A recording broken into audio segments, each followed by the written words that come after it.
مظلوم حسین، اے مظلوم حسین، اے مظلوم حسین، اے مظلوم حسین، یا حسین ہائے حسین، یا حسین شاہ حسین، هل من ناصر ينصرنا، هل من ناصر ينصرنا. بسم اللہ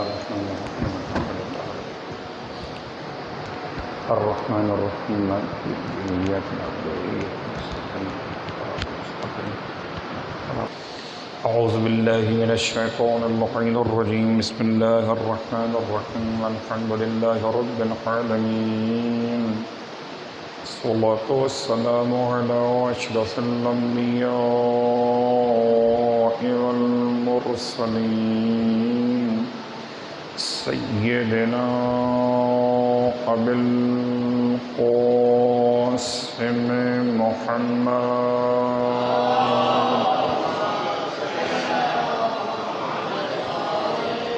وعلى أهل بيته الطيبين الطاهرين واللعنة الدائمة على أعدائهم أجمعين أما بعد فقد قال الله تبارك وتعالى في كلامه الحميد وفرقانه المجيد قوله الحق وهو أصدق القائلين بسم الله الرحمن الرحيم عباد الرحمن الذين يمشون على الأرض هونا وإذا خاطبهم الجاهلون قالوا سلاما. صلوات پڑھ لیں.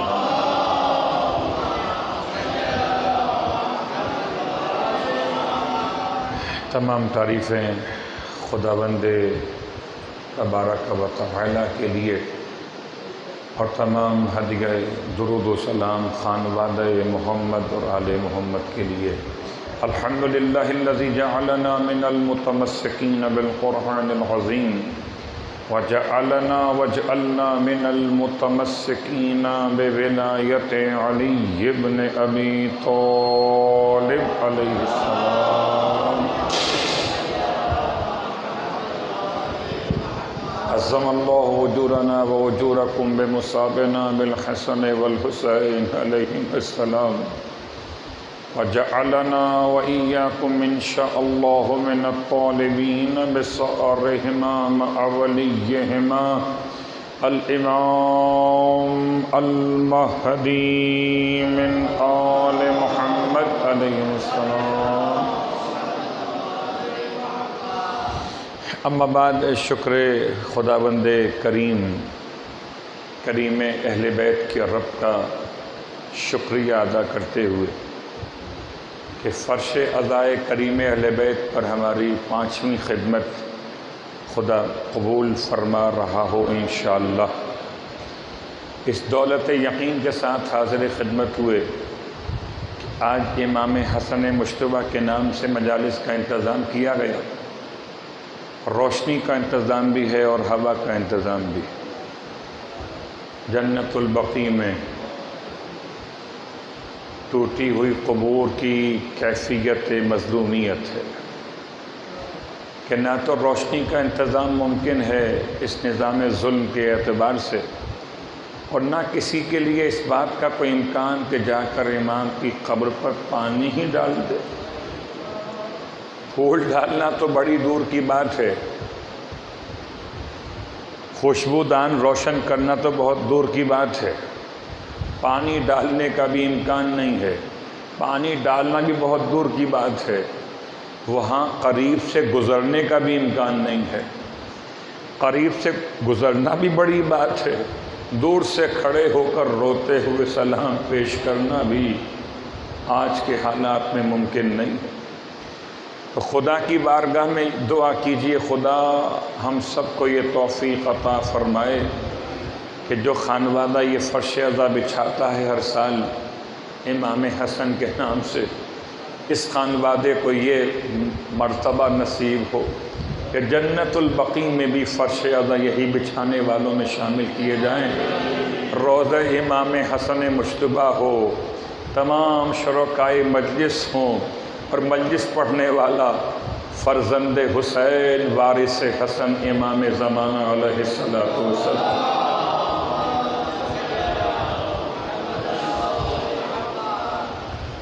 یقیناً امام کی مظلومیت امام کی شخصیت کے اعتبار سے، اور جیسے جیسے انسان کو معرفت نصیب ہوتی رہے گی، امام کی فضیلت بھی سمجھ میں آئے گی اور امام کی مظلومیت بھی سمجھ میں آئے گی۔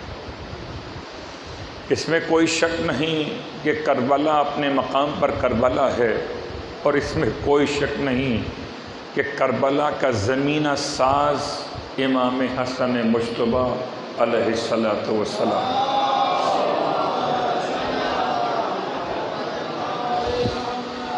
اور چونکہ ہم ان مجالس میں خاص طور سے امام کے صلح نامے کی شرائط کا تذکرہ کیا کرتے، اسے آپ تکرار سمجھیے تو اپنے مقام پر سمجھیے، لیکن ذمہ داری ہے۔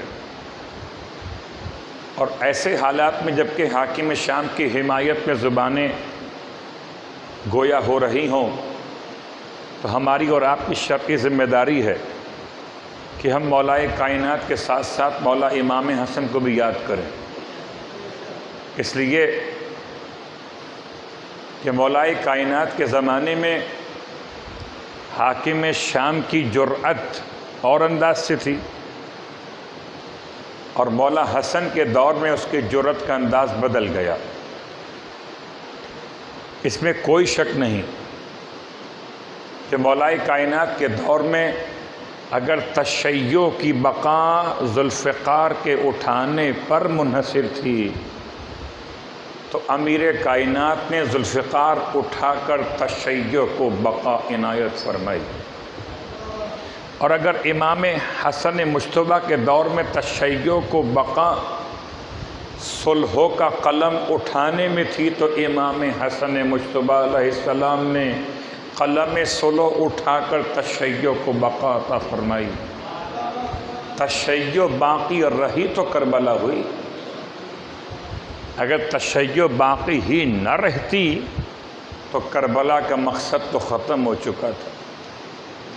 اس اعتبار سے امام کی شرائط جو آپ نے تحریر فرمائی ہیں، ہر سال آپ سماعت کیا کرتے ہیں، اور آج آخری مجلس اس سال خمسہ کے انتظام کے اعتبار سے، تو یاد رکھیں ساری شرائط میں اختلاف، شرائط کی تعداد میں اختلاف، لیکن جو خاص چیدہ شرائط ہیں ان میں سب سے پہلی شرط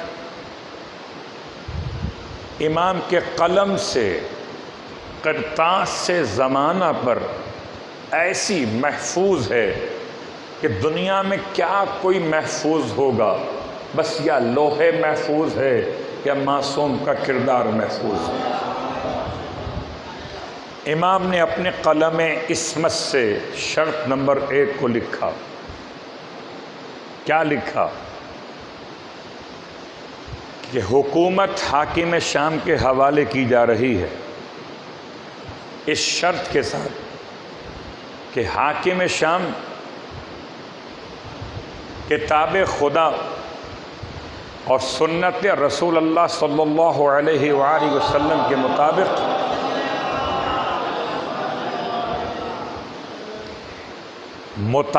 سنت اور مطابق کتاب الہی اس حکومت کو، نظام کو چلائے گا۔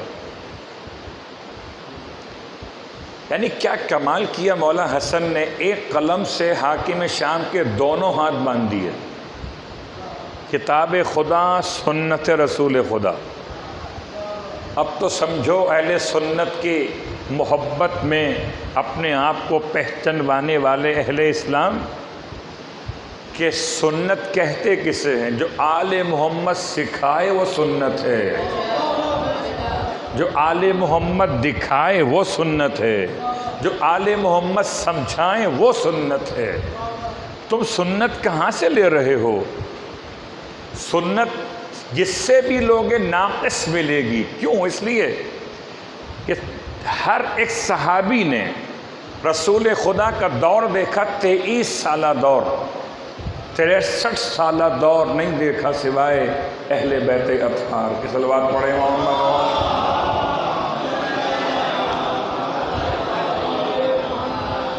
تو اگر اللہ اپنے حبیب کی شان بیان کرے، وما محمد الا رسول، محمد کچھ بھی نہیں سوائے رسول کے، تو مکے میں ہو تو رسول، مدینے میں ہو تو رسول، گھر میں ہو تو رسول، گھر کے باہر ہو تو رسول، کچھ کہیں تو رسول، خاموش رہیں تو رسول، معراج پر جائیں تو رسول، میدان میں آئیں تو رسول، کسی کو گود میں اٹھائیں تو رسول، کسی کو گھر سے نکالیں تو رسول، دروازہ کھولیں کسی کا تو رسول، دروازہ بند کریں تو رسول.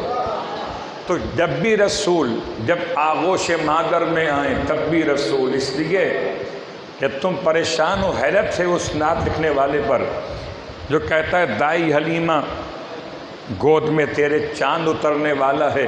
دائی سمجھ میں آ گئی، محمد کی ماں سمجھ میں نہیں آئی.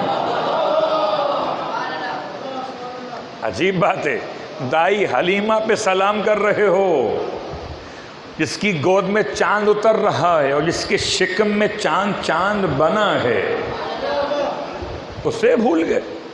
اور کیا جملہ استعمال کرتے ہو کہ یہ شیر کی کمی تھی، شیر مادر کی کمی تھی، اس لیے دائی حلیمہ کے سپرد کر دیا گیا. مسلمان یاد رکھے، جو خدا دائی حلیمہ کو شیر دے سکتا ہے، اپنے حبیب کے لیے وہ خدا عاجز تو نہیں ہو گیا کہ محمد کی ماں کو شیر. صلوات پڑھے محمد و آل محمد. اللہ اکبر یا رسول اللہ.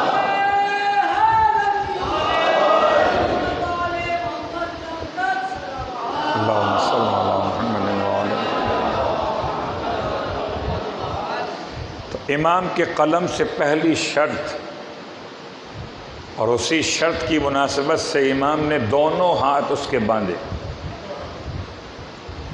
حکومت امام حسن نے دی ہے،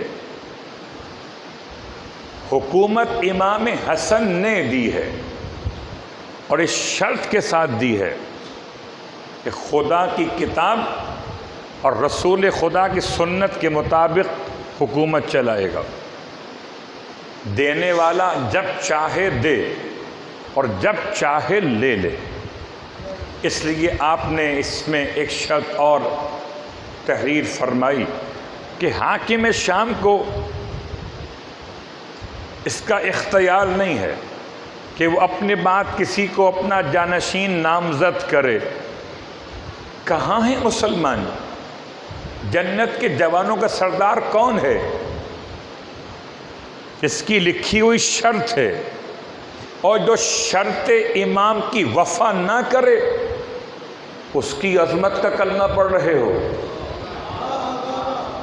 وہ تم سے کیا وفا کرے گا جس نے حسن سے وفا نہ کی ہو؟ عجیب زمانہ ہے.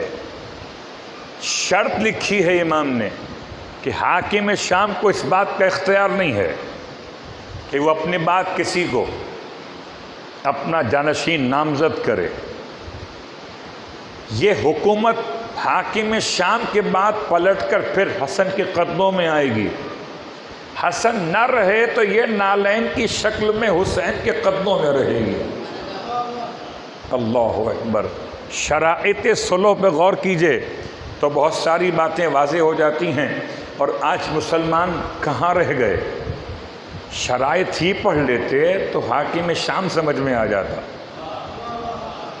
امام نے لکھا ہے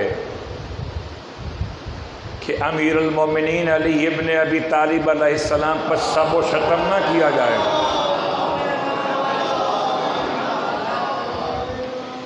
اس شرط کو لکھتے ہوئے اگر یہ شرط غلط تھی، محمل تھی، ایسا ہوتا ہی نہ تھا. میں اہل علم کی خدمت میں اشارے مکمل کر رہا ہوں آپ کو تو یاد ہوگا کہ کون سے دور میں مولائے کائنات کو خلفائے راشدین میں چوتھا خلیفہ کہا گیا؟ شروع سے نہیں ہے، یہ شروع سے یہ فیگر نہیں ہے، امام احمد بن حنبل کا دور ہے، اور امام احمد بن حنبل کے دور سے مولائے کائنات کے نام کے احترام میں ممبروں سے سب و شتم کو روکنے کا عمل مولائے کائنات کو چوتھے خلیفہ راشد کے عنوان میں پہچانوانے کا عمل مضبوط ہوا ہے۔ اس سے پہلے وہی مسئلہ جو آپ سنتے چلے آ رہے ہیں کہ کوفی کون اور شامی کون، شیعان معاویہ کون، شیعان علی ابن ابی طالب کون، کون سی خلافت راشدہ؟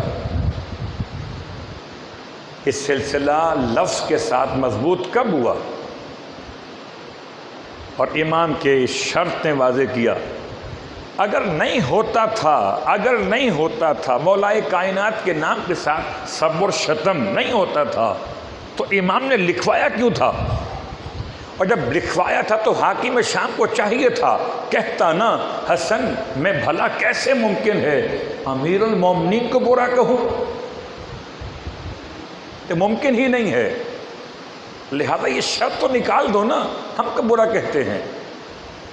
شرط لکھا جانا اور وہاں وہ شرط قبول کرنا اور ہے، وفا نہ کرنا اور ہے۔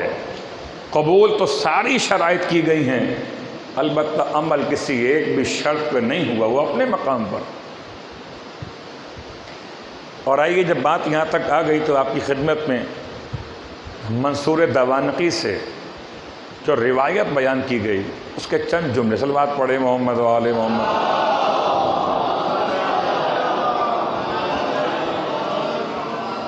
مولا کے چاہنے والے کیسے کیسے گزرے۔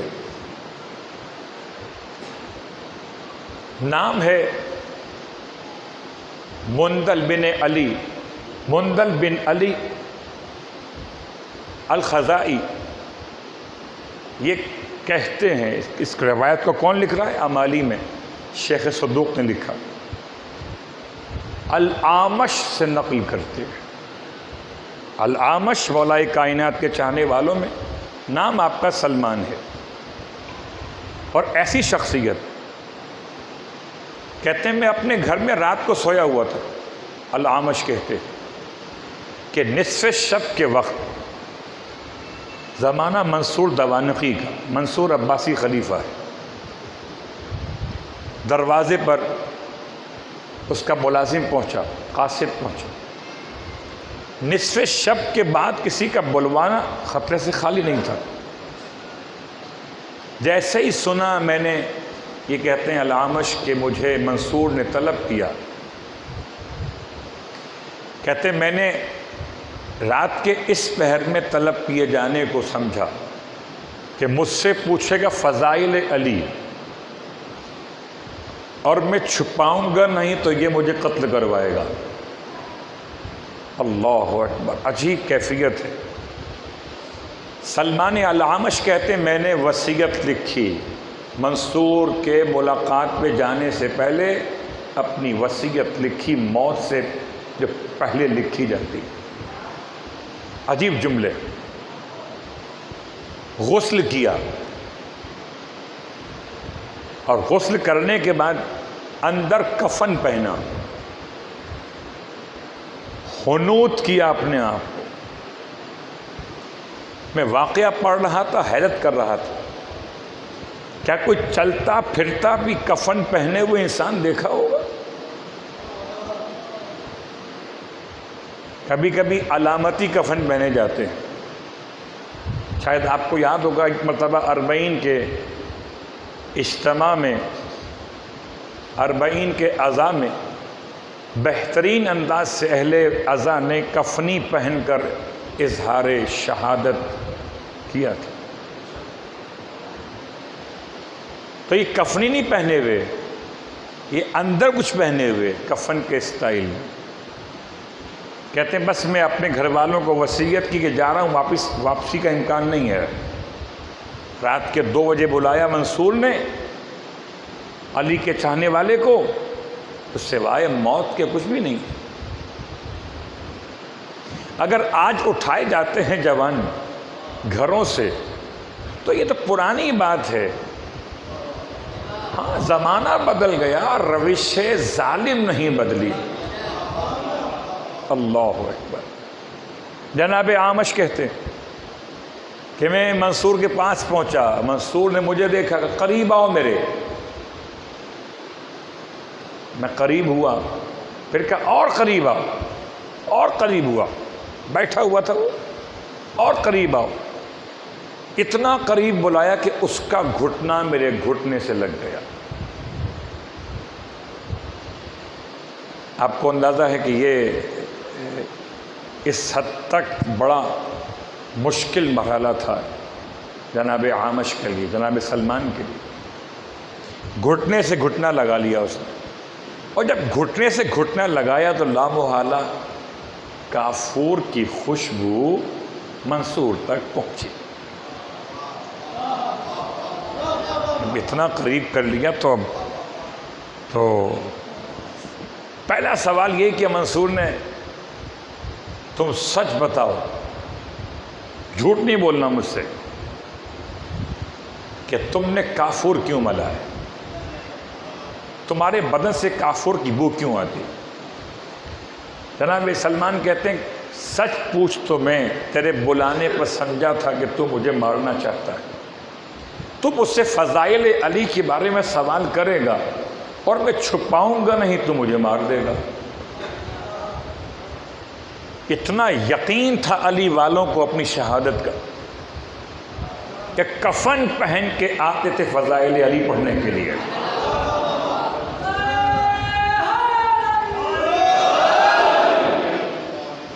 تو میں وصیت لکھ کر آیا ہوں، میں کفن اندر پہن کر آیا، میں کافور لگا کے آیا ہوں۔ منصور نے تمام باتوں سننے کے بعد کہا اچھا یہ بتا کہ تجھے فضائل علی کی کتنی حدیثیں یاد ہیں؟ فضائل علی میں کتنی حدیثیں یاد ہیں؟ یہ کہتا ہے میں نے کہا کچھ مجھے یاد ہوں گی، کچھ زیادہ یاد ہوں گی، کہا نہیں تفصیل سے بتا۔ جناب اعمش کہتے ہیں مجھے 10,000 سے زیادہ حدیثیں فضائل علی ابن ابی طالب میں یاد، 10,000 سے زیادہ۔ آج 2-4 سے زیادہ تو ہمیں یاد نہیں ہوتی، صلوات پڑھے محمد والے محمد۔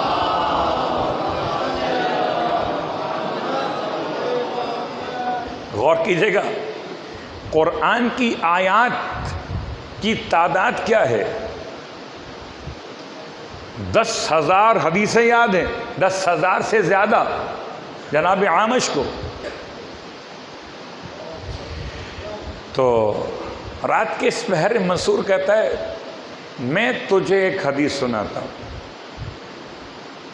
کیا عجیب بات ہے، منصور عباسی خلیفہ حضرت عباس کی اولاد سے،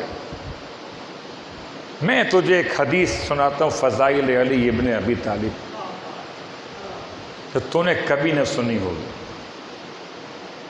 عجیب بات، فضائل کی حدیث یاد کرنے والا ہمتن گوش ہو گیا، جو آیا شہادت کے لیے تھا سماعت کرنے لگا، اور جو ہمیشہ علی کو برا کہتا تھا وہ آج علی سے اظہار محبت کرنے لگا۔ تو منصور نے پڑھنا شروع کیا، اپنا واقعہ بیان کرتا ہے منصور، کہتا ہے جب بنو امیہ کا دور حکومت تھا تو بڑے خراب حالات تھے، عباسی افراد کے، بنو عباس کے، چھپتے پھرتے تھے۔ عجیب جملہ ہے منصور کا، بہت غور کیجیے۔ کہتا ہے میں اتنا غریب مفلوق الحال تھا کہ میرے پاس کھانے کے لیے پیسے نہیں ہوتے تھے، اور میں لوگوں کو مولا کائنات کی حدیث سنا کر ان سے روٹی مانگتا تھا۔ منصور کی حالت، مولا کائنات چھپتا پھرتا تھا، جہاں علی والی مل جاتے تھے ان کو سناتا تھا مولا کی حدیث اور کھانا مل جاتا تھا۔ کہنے لگا ایک مرتبہ میں ایسے ہی در بدر کی ٹھوکریں کھاتا ہوا، کوئی میرا ٹھکانہ نہیں تھا، اپنی جان بچاتے ہوئے بنو امیہ کے مظالم سے میں شام پہنچ گیا۔ جب شام پہنچا تو میرا لباس بھی پھٹا ہوا بوسیدہ تھا، میرے پاس ایک ہی لباس تھا پہننے کے لیے، ابھی بوسیدہ ہو چکا، بھوک لگ رہی تھی بہت۔ کہتا میں چلا گیا مسجد میں، نماز کا وقت، اذان کا وقت ہوا تو گیا مسجد میں، نماز پڑھی، نماز پڑھ کے میرا خیال تھا کہ میں لوگوں سے ہاتھ پھیلا کے مانگوں گا کھانے کے لیے۔ منصور عباسی خلیفہ نماز ختم ہونے کے بعد کہتے ہیں امام جماعت ایک بزرگ انسان تھے، 2 بچے نماز میں شریک تھے، بڑے پیارے سے بچے تھے۔ بزرگ نے ان 2 بچوں کو بلایا اور کہا کہ بچوں مجھے تم سے بڑی محبت ہے، خاص طور سے تمہارے نام جن کے نام پر رکھے گئے مجھے ان سے بڑی محبت ہے۔ تو میں جملہ سن کے حیران ہوا کہ یہ کیا مسئلہ ہے، یہ کون بزرگ امام جماعت، یہ 2 بچے کون ہیں؟ پوچھا نمازی سے، کہا اس پورے علاقے میں ایک ہی علی والا ہے، یہ بڈھا جو ہے، اور اس بوڑھے نے ان 2 بچوں کے نام رکھے حسن و حسین پر۔ شام، اور شام کے علاقے میں امام جماعت بوڑھا انسان، اور اس نے اپنے بچوں کے نام رکھے، ایک کا نام حسن ایک کا نام حسین۔ بہت غور کیجیے گا، بہت غور کیجیے گا، یہ روش رہی ہے تاریخ میں کہ بچوں کے نام امام کے نام پہ اس لیے بھی رکھے جاتے تھے کہ اگر امام کا نام لینے پر پابندی ہو تو اس طرح سے بار بار نام امام لے لیا، بڑے محمد و آل محمد۔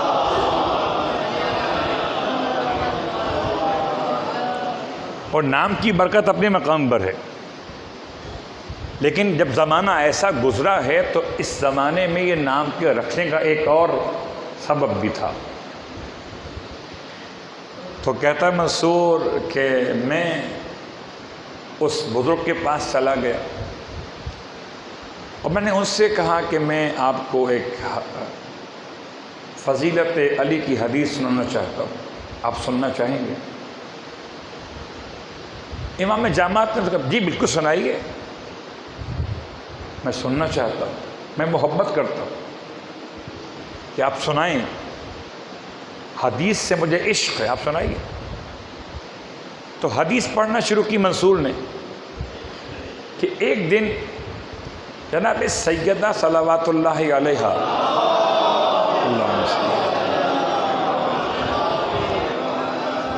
اب یہ سند بیان کر چکا کہ مجھ سے میرے والد نے کہا، ان سے ان کے والد نے کہا، ان سے ان کے والد نے کہا، حضرت عباس تک بات پہنچائی، اور پھر کہتا ہے کہ اللہ کے رسول کی بارگاہ میں شہزادی آئیں روتی ہوئی۔ کیا بات ہے، خیریت تو ہے؟ اللہ کے رسول سے کہتی ہیں بابا حسن و حسین نہیں مل رہے، ہم پریشان ہیں، کہاں چلے گئے؟ ہمیں نہیں آ رہا، بہت دیر ہو گئی، پلٹ کے واپس نہیں آئے، گھر میں بھی نہیں ہے، آپ کے پاس بھی نہیں ہے۔ اللہ کے رسول نے دستے دعا بلند کر دیے، اے خدا خشکی اور تری میں جہاں پر بھی ہیں حسن و حسین تو ان کی محافظت فرما۔ اللہ کے رسول نے، غور کیجیے گا، بزرگ کون ہے جس نے بچوں کے نام رکھے ہیں حسن اور حسین، تاکہ ان ناموں کی برکت سے بار بار مولا کا نام زبان پر لا سکے۔ اور اس سے محسوس ہوتا ہے کہ 2 شہزادے جن کے نام تھے حسن و حسین، سیدہ کے لخت جگر اوجل ہو گئے، کہاں چلے گئے؟ جبرائیل امین نازل ہوئے، اللہ کے رسول کو سلام پہنچا، اللہ کا پیغام پہنچائے، اور پھر یہ پیغام پہنچائے۔ اللہ کے حبیب خدا کہتا ہے آپ بالکل مطمئن رہیں، یہ دونوں قبیلے بنی نجار جہاں کھجوروں کو سکھاتے ہیں، یہ اس علاقے میں چلے گئے تھے، وہاں نیند آ گئی، آرام کر رہے، اور ہم نے فرشتہ حفاظت کے لیے مأمور کیا ہوا۔ اچھا، اللہ کے رسول اپنے اصحاب کو لیے ہوئے اس علاقے تک پہنچے، اس قبیلے کے مخصوص علاقے میں۔ دیکھا تو فرشتہ ایک پر بچھائے ہوئے اس پہ حسنین سو رہے، ایک پر کو سایہ بنائے ہوئے، ایک پر بچھائے ہوئے، ایک پر کو سایہ بنائے ہوئے، حفاظت حسنین شریفین کریمین نیرین سبتین ثقلین کر رہا۔ اللہ کے رسول آگے بڑھے اور ایک کو آپ نے اٹھایا۔ اٹھایا کیسے؟ اپنے رخسار کو رخسار پہ رکھا، خوشبو رسالت جو پائی تو آنکھ کھل گئی۔ ایسے نہیں اٹھایا، صلوات پڑھے محمد والے۔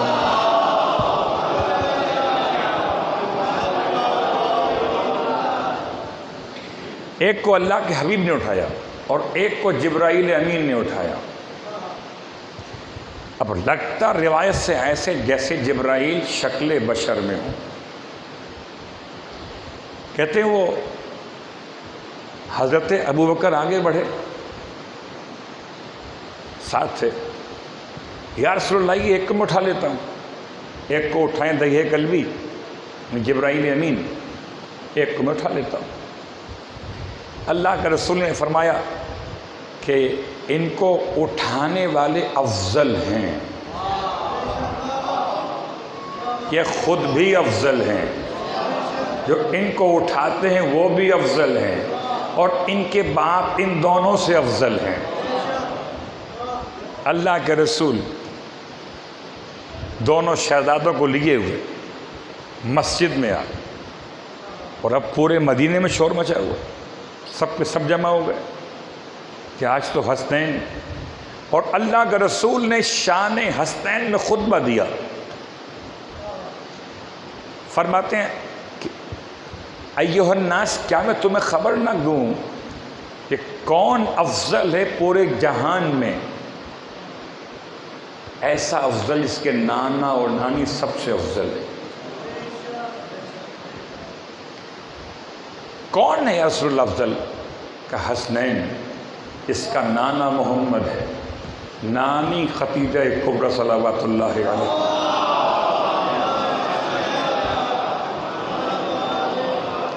کہ کون افضل ہے ماں باپ کے لحاظ سے پوری کائنات میں؟ کہا آپ بتائیے رسول اللہ؟ کہ حسنین افضل ہے، ان کا باپ علی ابن ابی طالب ہے، ماں فاطمہ زہرا۔ کون افضل ہیں اس پورے جہان میں اپنی چچا اور پھپھو کے اعتبار سے؟ کہ آپ بتائیں رسول اللہ؟ کہ حسنین افضل ہے، ان کا چچا جعفر طیار ہے، پھوپھی ام ہانی بنت ابو طالب۔ کون افضل ہے سارے جہان میں؟ اللہ اکبر، کہ جن کا ماموں اور جن کی خالہ کے لحاظ سے کوئی اور دنیا میں افضل نہیں ہے۔ آپ بتائیں رسول اللہ؟ کہ حسنین افضل ہے، جن کے ماموں قاسم ہیں اور خالہ زینب ہیں۔ گرچہ ہمارے یہاں جناب زینب کا مرتبہ سرکار ختم یہ مرتبہ صلی اللہ علیہ وآلہ وسلم کے گھر میں،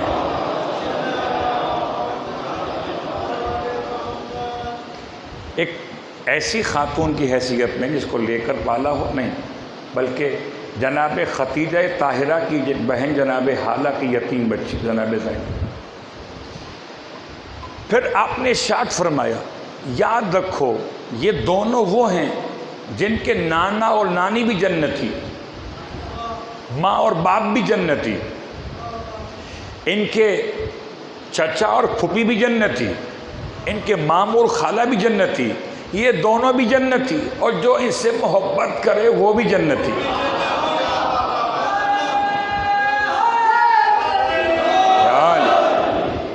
جو ان سے محبت کرے وہ بھی جنتی، اور جو ان سے بغض رکھے وہ دوزخی۔ رسول اللہ اتنا ہی کافی تھا کہ جو ان سے محبت کرے وہ جنتی۔ یہ کیوں فرما دیں جو ان سے بغض رکھے؟ کہتا کہ سمجھ تو لو کہ جہنمی ہوتے کیسے ہیں۔ صلوات پڑھے محمد وآل محمد۔ یار بات واضح ہو رہی۔ اب یہ سنا رہا ہے کون؟ منصور۔ سنا کس کو رہا ہے؟ ایک بزرگ کو، اس نے اپنے بچوں کے نام رکھے ہیں حسن و حسین۔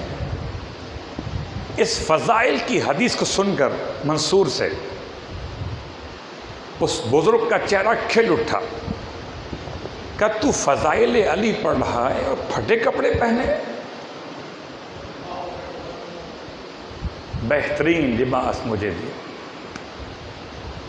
بہترین لباس مجھے عطا کیا، مجھے سواری کے لیے خچر دیا کہ جو بعد میں نے جب اس کو بیچا تو 150 دینار کا تھا وہ، یعنی بہت مہنگا خچر تھا۔ اس کے بعد کھانے کا انتظام کیا۔ کہتا ہے کہ میرے 2 بھائی ہیں۔ کون کہتا ہے؟ بزرگ۔ 2 بھائی ہیں،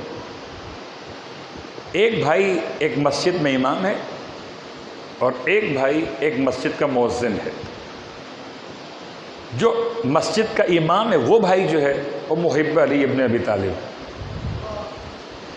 اور دوسرا جو مسجد کا مؤذن کسی اور مسجد میں وہ دشمن علی ابن ابی طالب۔ تو میں تجھے چاہتا ہوں کہ تم میرے بھائی سے مل لے، کیونکہ تو نے میری آنکھیں ٹھنڈی کی فضیلت علی سنا کر، میں تیری آنکھیں ٹھنڈی کروں گا اپنے سے سخی دربار تک پہنچا کر۔ میرا بھائی بڑا سخی، اور اب یہ پوشاک نئی پہن لی، خچر پہ سوار ہو گیا، اور بزرگ نے اس کو راستہ پتہ بتا دیا۔ یہ پہنچ گیا اس بھائی کے پاس جو مسجد کا امام تھا اور محب علی تھا۔ دق الباب کیا، دروازے پر آیا وہ شخص، دیکھا میرے بھائی کی سواری پہ سوار کون، میرے بھائی کی ردا اوڑے ہوئے کون، پہچان گیا۔ اچھا تمہیں بھائی نے بھیجا ہے؟ کہ ہاں، میں چاہتا ہوں کہ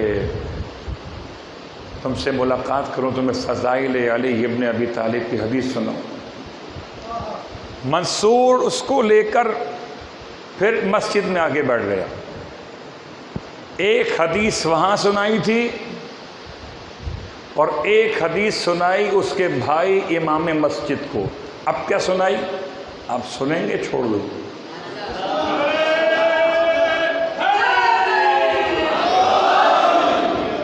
میں جہاں سے چلا مجھے یاد نہیں چلا کہاں سے تھا، گھبرائیے نہیں، آپ کو واپس وہیں لاؤں گا، ٹھیک؟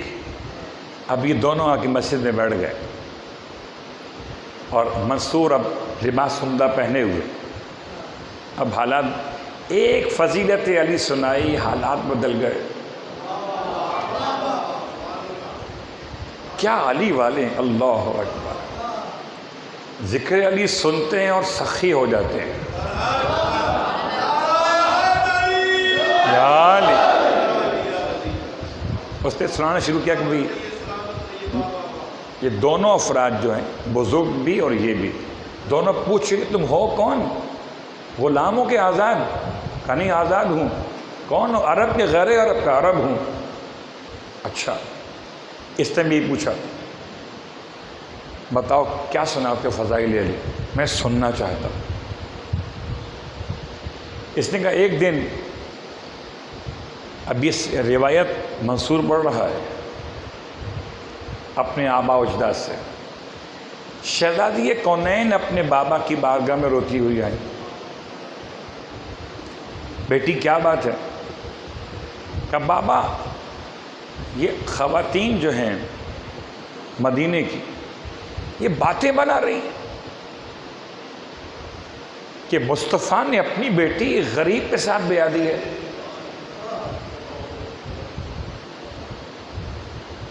اللہ کے رسول مسکرائے، فرمائے بیٹی میں نے تیرا نکاح علی سے جب تک کیا ہی نہیں جب تک خدا نے نہیں کر دیا. اب یہ روایت ہمارے یہاں کی نہیں پڑھ رہا ہوں میں، روایت پڑھا منصور کے یہاں کی. اس لیے کسی الفاظ پہ اگر آپ کا ذہن مشوش ہو تو پریشان نہ ہوئیے گا. یہ منصور کی روایت پڑھ رہا ہوں میں، تو اس نے پڑھی ہے اپنے آبا و اجداد سے. اللہ کے بھی فرماتے ہیں بیٹی میں نے تیرا نکاح علی ابن ابی طالب سے جب تک نہیں کیا جب تک کہ خدا نے عرش پر نہیں کر دیا. بیٹی خدا نے تمام انسانوں پہ نگاہ ڈالی، سب سے افضل تیرے باپ کو پایا. پھر جب دوسری نگاہ ڈالی سب سے افضل علی ابن ابی طالب کو پایا.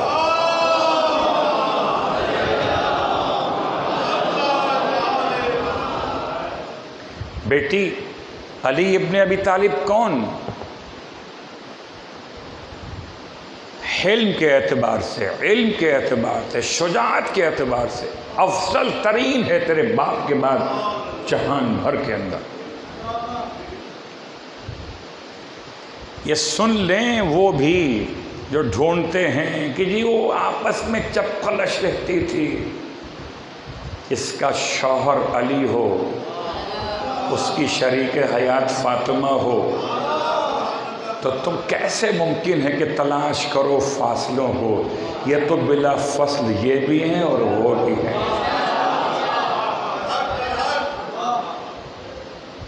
آسان سی بات ہے نا، مولا کائنات بلا فصل ہیں رسول خدا کے لیے، سیدہ بلا فصل ہیں مولا کائنات کے لیے. صلوات پڑھیں محمد و آل محمد.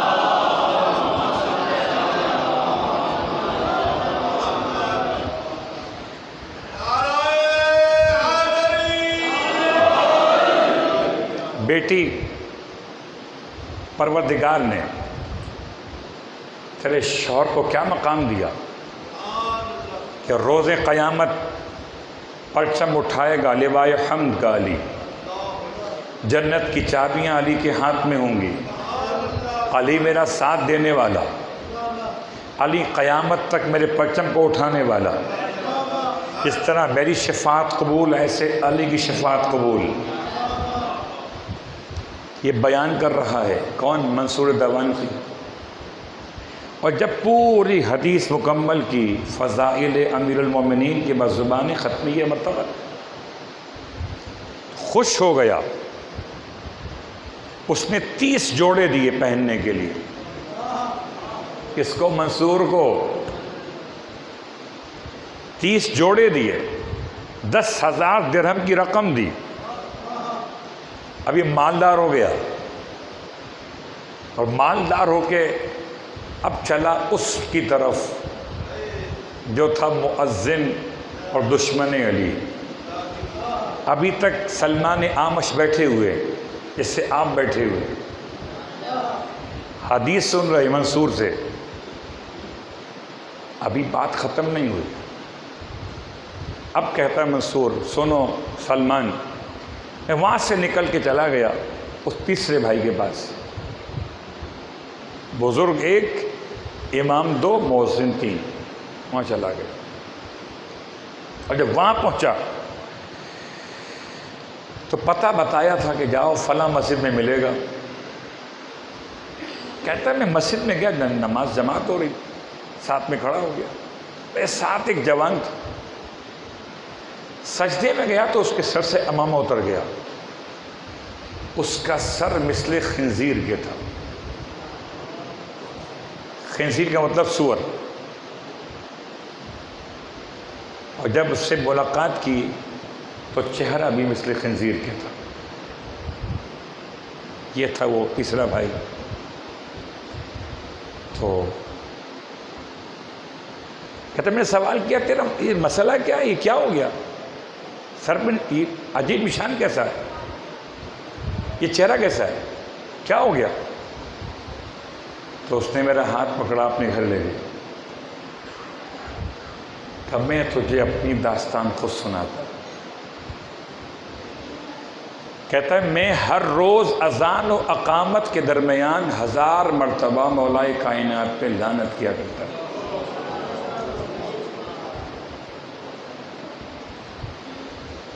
میں جہاں سے چلا تھا میں واپس آ رہا. اور جمعے کے دن تو میں 4000 مرتبہ پڑھتا تھا.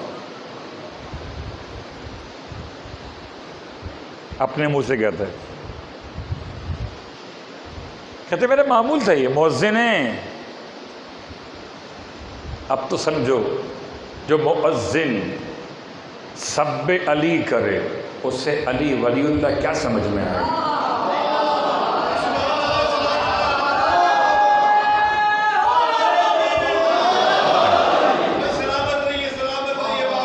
اور ایک جملہ یاد دلا دوں، بیچارے نادان لوگ ہیں، انہیں کیا خبر، انہیں تو اپنی خبر نہیں.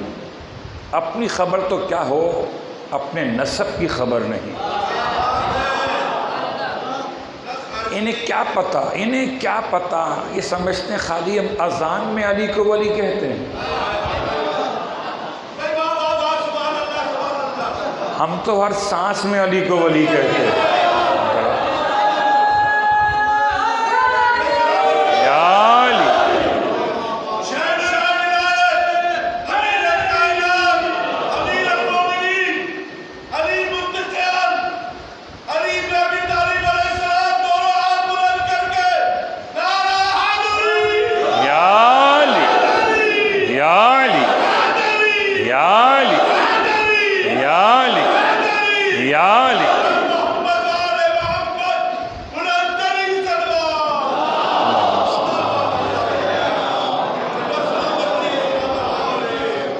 یہ سمجھتے ہیں کہ اگر اذان نہیں ہوگی تو کیا ہم علی کو ولی نہیں کہیں گے.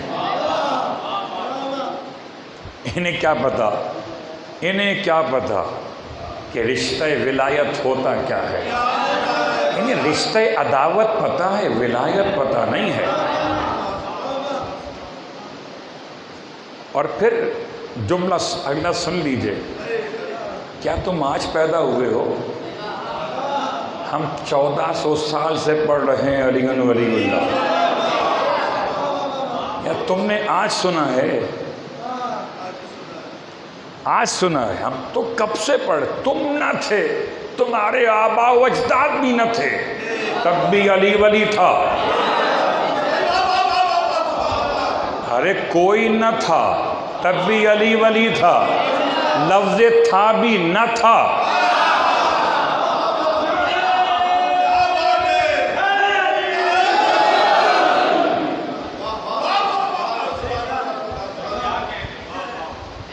اب غور کیجئے گا، اب غور کیجئے گا.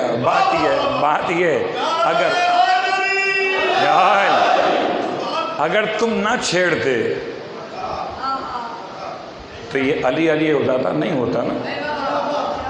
تم نے چھیڑا. یاد رکھو تم چھیڑو گے تو کیا ہم چھوڑ دیں گے؟ بلکہ ہم تو زیادہ کہیں گے، اس لیے کہ ہم نے سیکھا یہی ہے. گلی گلی میں علی کی صدائیں دیتا ہوں، منافقوں کو میں یوں بھی سزائیں دیتا ہوں. اور علی کے ذکر سے جب بھی خوشی ملے مجھ کو، میں اپنی ماں کو ہزاروں دعائیں دیتا ہوں.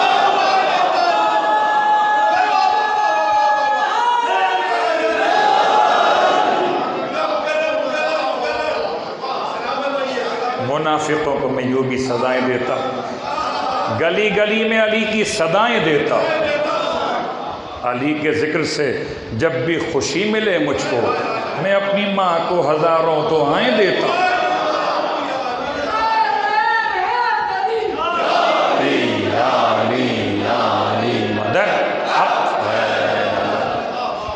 دشمن نے سمجھا کیا تھا؟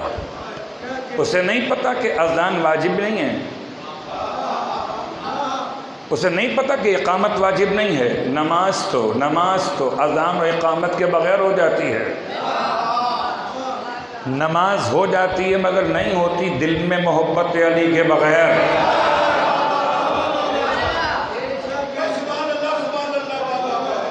بدن پہ جامع احرام دل میں مغز علی. تیرے نصیب کا چکر ہے یہ طواف نہیں.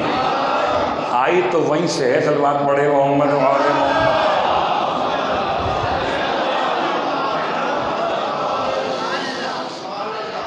تو بات اس لیے وہاں تک آئی تھی کہ جو مؤذن تھا نا، اور یہ منصور بیان کر رہا ہے، منصور دوانقی، کہ جی مؤذن سے ملا، چہرہ سور کی طرح ہے، چہرہ سور کی طرح ہے، سر سور کے سر کی طرح سے. پوچھا تیرا مسئلہ کیا ہے؟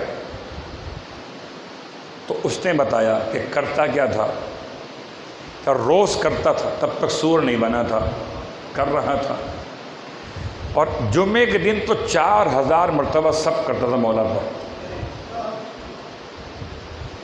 کہنے لگا کہ ایک دن میں ایسے ہی گھر کے مسجد کے باہر چبوترا بنا ہوا تھا کہ وہاں لیٹ گیا، نیند آ گئی.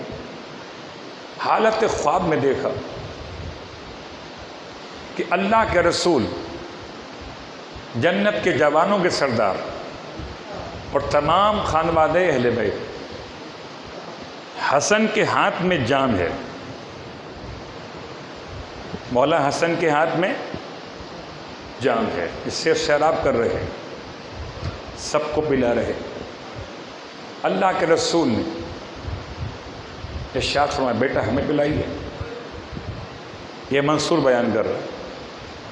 تو مولا حسن نے اپنے نانا کی خدمت میں جام پیش کیا. سب کو پلا رہے تھے. آپ نے فرمایا اس سے پلائیے جو بیٹھا ہوا ہے چبوترے پر. اور حسن فرماتے ہیں نانا یہ میرے بابا کو روز 1000 مرتبہ گالی دیتا ہے. نانا اس نے تو جمعے کے دن 4000 مرتبہ میرے بابا کو گالی دی.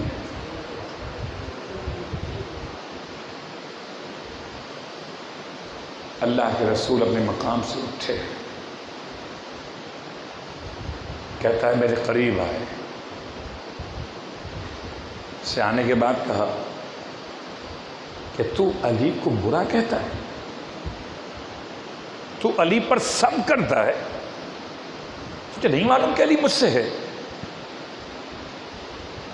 اقصا یا کل، دور ہو جائے کتے.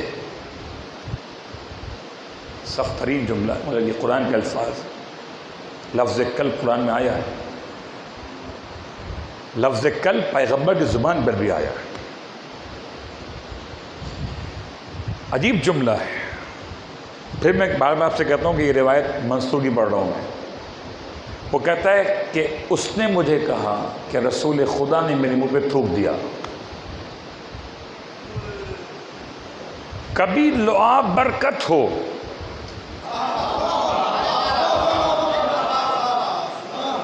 کبھی لعاب برکت ہو، کبھی لعاب رسول سزا ہو.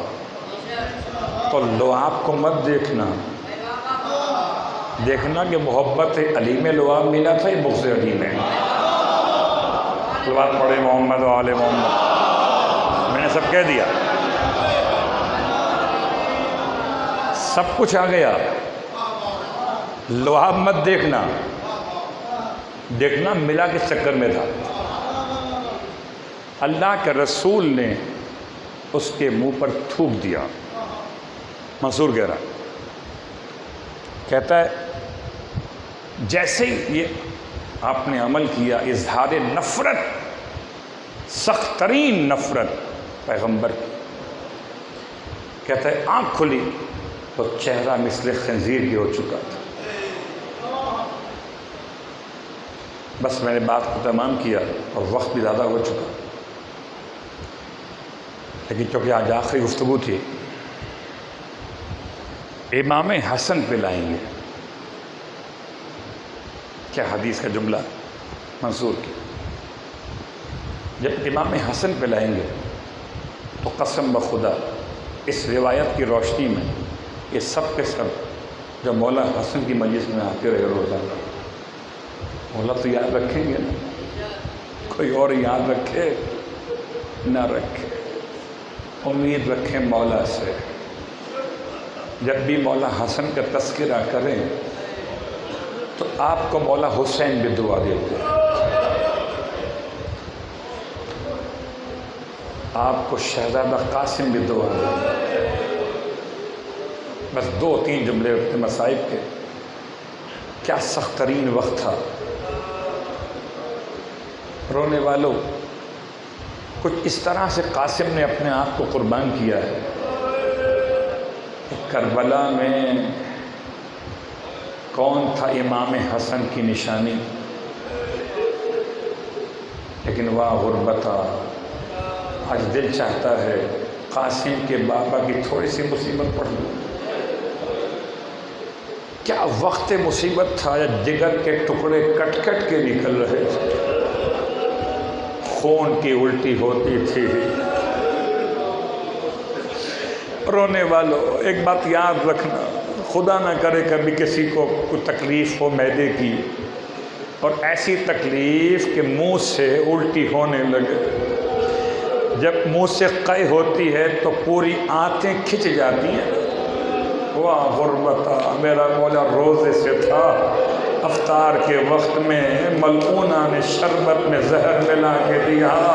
میرے مولا ابھی کچھ کھایا تو نہ تھا، تو اب کیا نکلے گا شکم مقدس سے؟ پتہ چلا جگر کٹ کٹ کے نکل رہا، خون کی الٹیاں ہو رہی تھیں۔ میرے مولا رخصت ہو رہے تھے، ارے سب کے سب روتے تھے۔ مولا حسین کا عجیب حال تھا، بھائی کو دیکھ کر پچھاڑے کھاتے تھے۔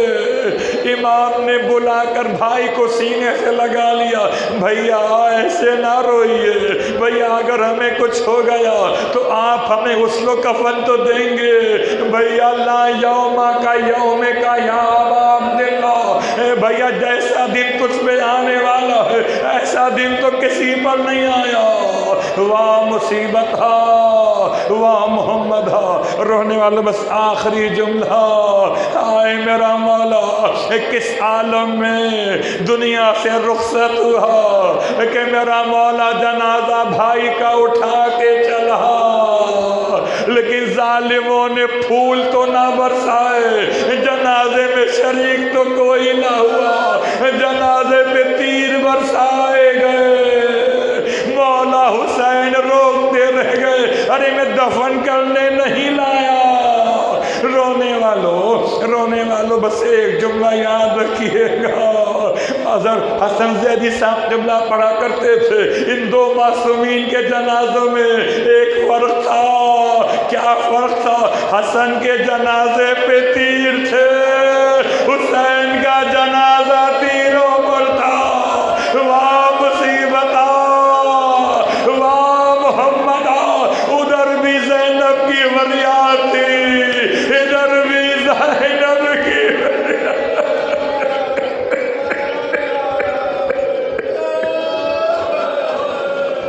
الا ولعنۃ اللہ علی القوم الظالمین وسيعلم الذين ظلموا أي منقلب ينقلبون على عقبيه محمد وآل محمد کی ہماری اس عبادت کو اپنی بارگاہ میں قبول فرما۔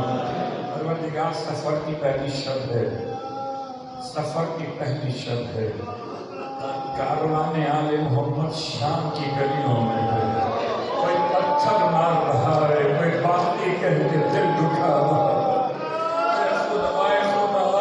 اس قیام الخیل مصیبت کا عجیب منظر ہے خدا، شہیدوں کے سر زمین پر پھینکے جا رہے ہیں، کا جلتی ہوئی آگ اچھالی جا رہی ہے، ایک اسیروں کے قافلے کو اہل کتاب کے علاقے میں ذلیل کیا جا رہا ہے، کہاں غلام جان بکتے تھے وہاں لا کر تشہیر آل محمد کی